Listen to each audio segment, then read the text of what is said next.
अस्सलाम वालेकुम। एक चूड़ियाँ बेचने वाली को मुझसे प्यार हो गया। उसकी क्या कमाल मोहब्बत थी। वो जहाँ भी जाती वहाँ की मशहूर चीज़ मेरे लिए तोहफे में लाती थी। वो मेरी खातिर मेरे शहर में 4 साल तक रही। रोज़ाना मेरी मिन्नतें करती और रोती रहती।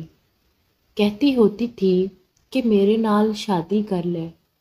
मेरे लगातार इनकार पर वो वापस अपने आबाई गांव झंग चली गई। कुछ अरसे बाद मैं अपने दोस्तों के साथ बाहू सुल्तान के मज़ार पर गया। मैं उधर मज़ार के बाहर खड़ा था कि पीछे से किसी ने मेरा बाजू पकड़ा। देखा तो वही चूड़ियाँ बेचने वाली थी। खुशी के मारे वो कहने लगी कि आकिब, मेरी दुआ रंग ले आई, तेरा दीदार हो गया, साड़ी ईद हो गई। मैं जब भी दरबार पर आती थी आकिब तुझे ही मांगती थी। अब तेरे लिए बैठी हूँ, शादी नहीं की।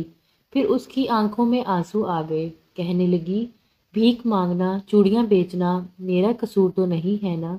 ये तो मेरी किस्मत का, मेरे नसीब का कसूर है। तो सज़ा मुझे क्यों मिल रही है। वो सबके सामने मेरे गले रख के रोने लगी। कहने लगी कि एक दफ़ा मेरे साथ मेरे घर चलो। मेरे पाँव पकड़ लिए। सब लोग देखकर हैरान थे। मेरी बहुत बेइज्जती हुई। लोगों का मजमा लग गया। दोस्तों ने बोला कि चलो एक दफ़ा हो आते हैं। मैंने हाँ कर दी तो वो भागकर मेरी गाड़ी में बैठ गई। इसका घर 50 किलोमीटर दूर था। सारे रास्ते वो बहुत खुश थी। हम उसके गांव पहुंच गए। सब घर कच्चे थे, लेकिन सफाई पक्के घरों से भी ज़्यादा थी। सब लोग मुझे अजीब नज़रों से देख रहे थे। हम उनके घर पहुंचे तो उसकी सब सहेलियां जमा हो गईं। फिर उसने हमारे लिए मज़े का खाना बनाया। उसके घर वालों ने मुझे बताया कि ये लड़की तो सारा वक्त तुम्हारे नाम की तस्बीह करती रहती है। और फिर जब हम वापस आने लगे तो इसकी आंखों से आंसू नहीं रुक रहे थे।